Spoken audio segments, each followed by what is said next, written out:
Question ध्यान देते हैं। Two metallic sphere of radii 1 centimetre and 3 centimetre are given charges of -1 × 10⁻² coulomb and 5 × 10⁻² coulomb respectively.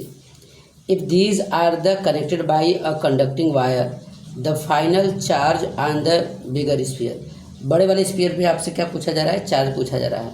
तो हम ध्यान देते हैं कि क्या करेंगे, दो स्फीयर है, स्फीयर के लिए ध्यान रखेंगे कि क्या क्या कंडीशन हम लगा सकते हैं। मान लेते हैं एक स्फीयर यहाँ पे है और दूसरा स्फीयर जो है वो यहाँ पे है, ये बिगर स्फीयर है, इससे बड़ा स्फीयर है।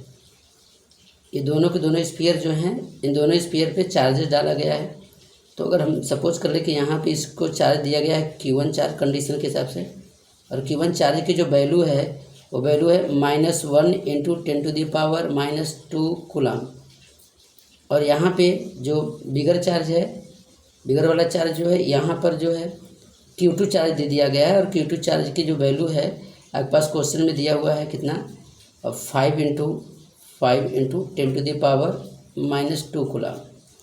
और इनके जो रेडियस है, यहाँ पे जो बिगर वाला है, बिगर वाले का जो रेडियस है वो 3 सेंटीमीटर है, और यहाँ पे जो स्मॉलर वाला है वहाँ पे यहाँ पे आपके पास 1 सेंटीमीटर है रेडियस। ध्यान देना, सेंटीमीटर की वैल्यू है तो इसको हम लोग रेडियस को चेंज करते हैं, मान लेते हैं। तो यहाँ पर जो है ये R1 की वैल्यू है, इसको चेंज करते हैं कि R1 = सेंटीमीटर को मीटर में चेंज कर लेते हैं।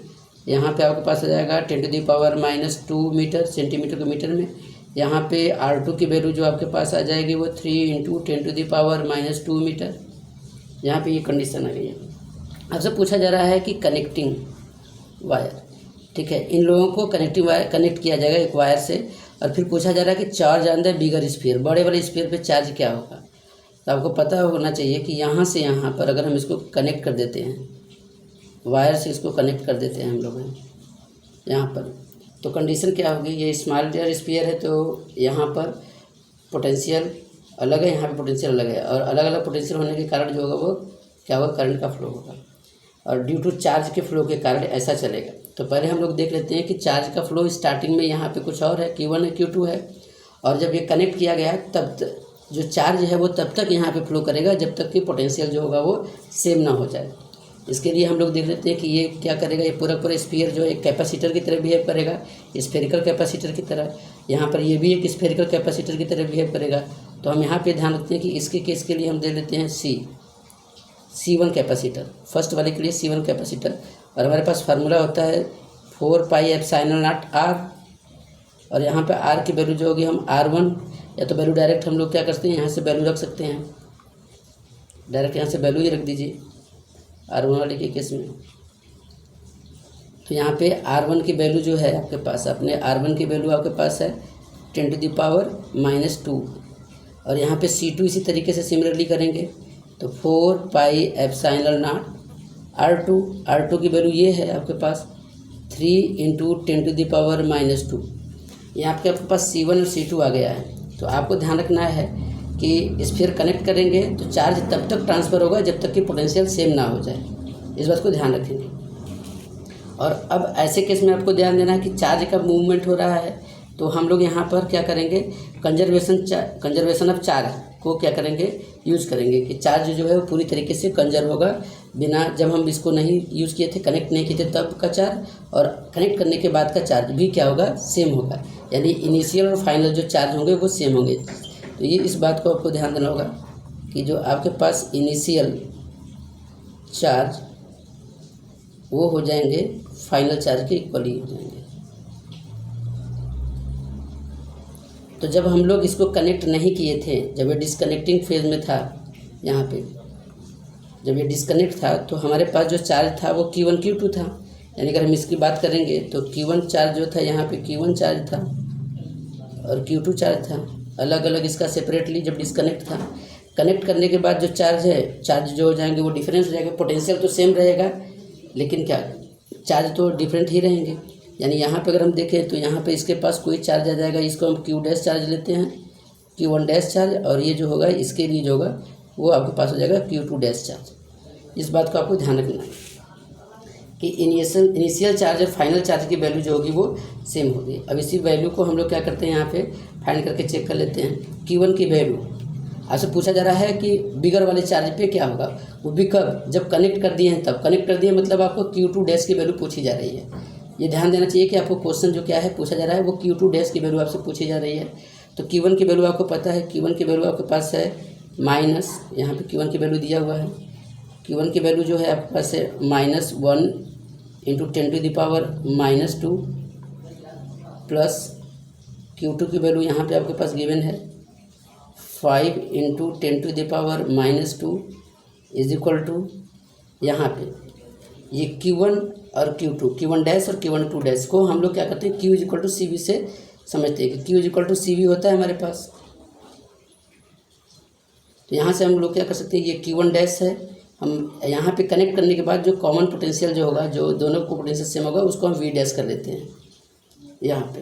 तो हमारे पास जो वैल्यू हो जाएगी यहाँ पे जो Q1 है, तो Q1 की वैल्यू के साथ हम चार्ज कैपेसिटर को लेकर कनेक्ट कर रहे हैं, तो Q इक्वल टू C1 होता है।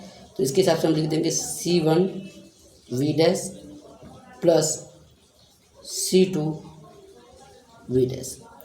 अब यहाँ पर हमारे पास जो V डैश है वो क्या हो जाएगा, यहाँ पर लास्ट में फाइनल जो है वो पोटेंशियल है। V डैश क्या है हमारे पास, फाइनल पोटेंशियल, इस बात को ध्यान रखेंगे। यहाँ से हम लोग V डैश की वैल्यू निकाल सकते हैं।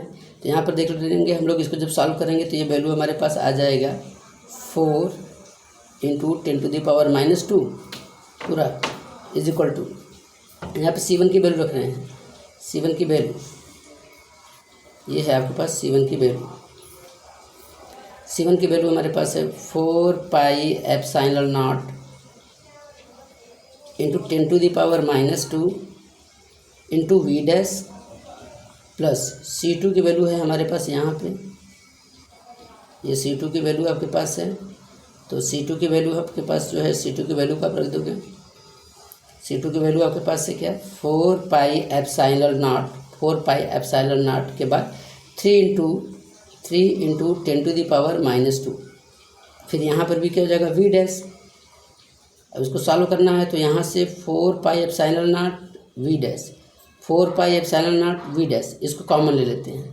हमारे पास क्या हो जाएगा 4 × 10⁻2 इज इक्वल टू, आपने कॉमन लिया 4πε0 क्या V डैश। अच्छा यहाँ पे ध्यान दीजिएगा 10⁻2 और 10⁻2 ये भी कॉमन है, इसको भी कॉमन ले लो आप।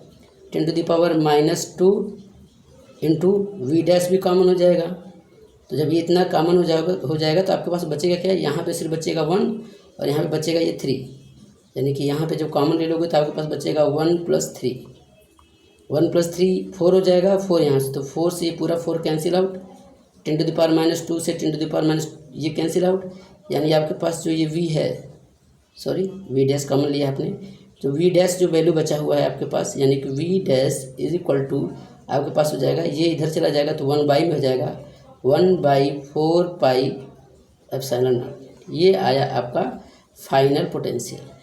और जब आपके पास फाइनल पोटेंशियल आ गया है तो आपसे पूछा जा रहा है कि after connected the charge on the bigger sphere, तो बिगर वाले स्फीयर पे अगर आपको निकालना है तो आप तुरंत Q = CV का यूज़ करिएगा और यहाँ से इसकी वैल्यू को फाइंड आउट कर दोगे तो आपके पास यानी क्या हो जाएगा, Q2 डैश की वैल्यू आपके पास क्या हो जाएगी, C2 × V डैश।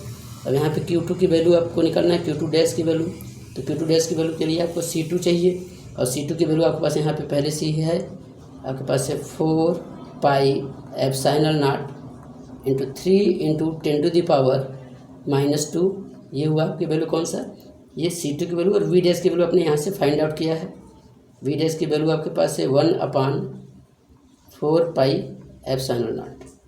अब आप देखोगे कि यहाँ से ये 1/4πε0 पे 4πε0 इस पूरे 4πε0 को कैंसिल आउट कर देगा, तो आपके पास जो अल्टीमेटली जो बिगर पे बचा हुआ जो चार्ज होगा Q डैश की वैल्यू वो आपके पास आ जाएगा 3 × 10⁻2 कूलम।